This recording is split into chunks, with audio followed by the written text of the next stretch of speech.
Okay, so in terms of the kind of video game rivalries and the classic one of Super Mario Brothers versus Sonic, I guess that I was more a Sonic person. Now, here's the thing. As a person born in the late 1990s, and the kind of big rivalry between Sonic and Mario in terms of video games happening really in the late 80s slash early 1990s, I guess I was a little bit too late for this particular rivalry. But that doesn't mean that I don't know exactly who these characters are.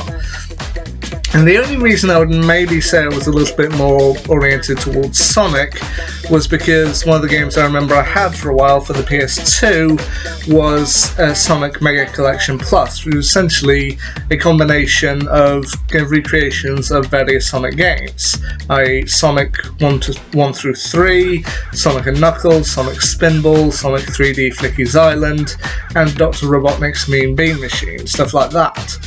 Mario, I didn't really kind of experience him until much later, and to be honest, I don't think I've ever truly actually played a proper Mario game. Like, I had a Wario game at one point for the Wii, and I remember two games I had for the Wii were Sonic and Mario at the Olympic Games and the Winter Olympic Games.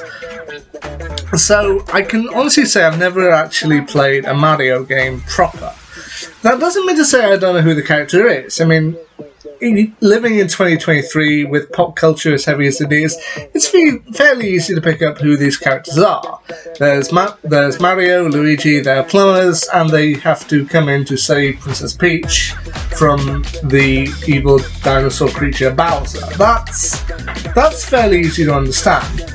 But then, the Super Mario Brothers movie came at really an opportune time for the film to come out. I mean, here's the thing, through the 1990s and even through the 2000s, video game movies are nothing new. I mean, and they've ranged from utter abominations to actually being quite good films. Films like Double Dragon, Street Fighter, Sonic the Hedgehog, Mortal Kombat, Lara Croft, Resident Evil, Blood Rain, Assassin's Creed, Uncharted, and even Angry Birds. They tend to vary in quality, and some considered now outright abominations of cinema. But at the same time, the Super Mario Brothers movie... Okay, first of all, this isn't actually the first time we've had a Super Mario Brothers movie. They did actually release a live-action version of the Super Mario Brothers movie in 1993, starring Bob Hoskins and John Leguizamo, and if you look around on the internet, while it has become something of a cult classic, it's fair to say it's dreadful. I mean, I'm sorry for anyone who made it, and I'm sure that they were very proud of it at the time, but yeah, it has developed this reputation. The 2023 version, though, even though I never actually played a Mario game, it's fairly easy to understand, and you can pick up on it fairly quickly. Now, the casting of it, this was one thing that everybody seemed to have a problem with, because everybody was kind of looking at the casting choice and thinking, oh, that's odd. In terms of the cast, you've got Chris Pratt voicing Mario, Charlie Day as Luigi, Anna Taylor-Joy as Princess Peach, Keegan-Michael Key as Toad, Jack Black as Bowser, who they've said he's the best part of the film, and yeah, I think I'd agree with that.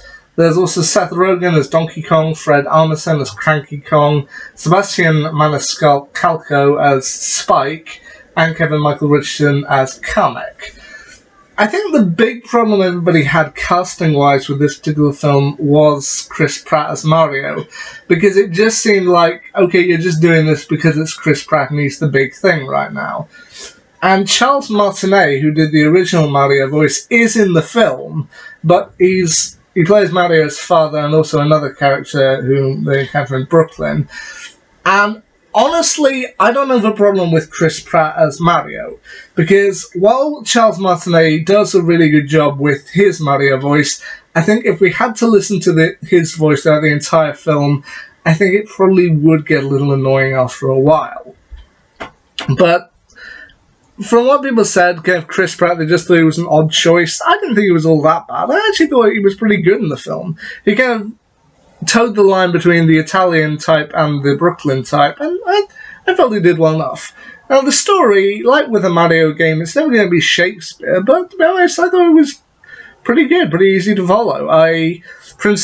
Bowser manages to find the star and plans to take over the Mushroom Kingdom and force Princess Peach, played by Anna Taylor-Joy, to marry him. So Peach plans to kind of fight back against Bowser by gaining control, well, not control, gaining the trust of the Kongs, and she ends up being joined by two plumbers one plumber who ended up being sent through to the Mushroom Kingdom while trying to fix a pipe in Brooklyn, while his other gets into the Darklands. I mean, it's fairly easy to follow, and honestly, I thought it was a pretty good film. The only one minor thing that kind of surprised me about the film is just how short it is. Because with an average trip to the cinema, you're looking at maybe 2 hours overall for a film. This isn't even 2 hours, it's an hour and a half.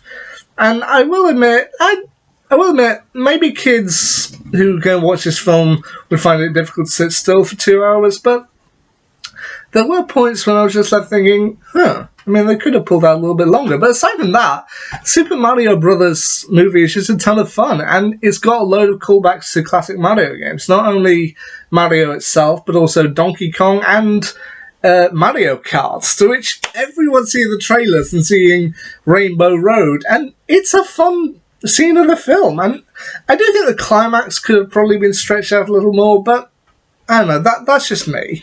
And I do actually think this is one that people should kind of check out. And I'd say this goes firmly in the category of a good video game movie.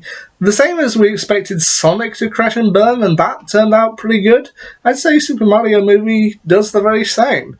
And I'm interested to see what they can do with this character and this franchise later down the line. But anyway, there you go. That's my quick little thoughts on the Super Mario Brothers movie. What do you think of it? Let me know down below in the comments. And until next time, see ya.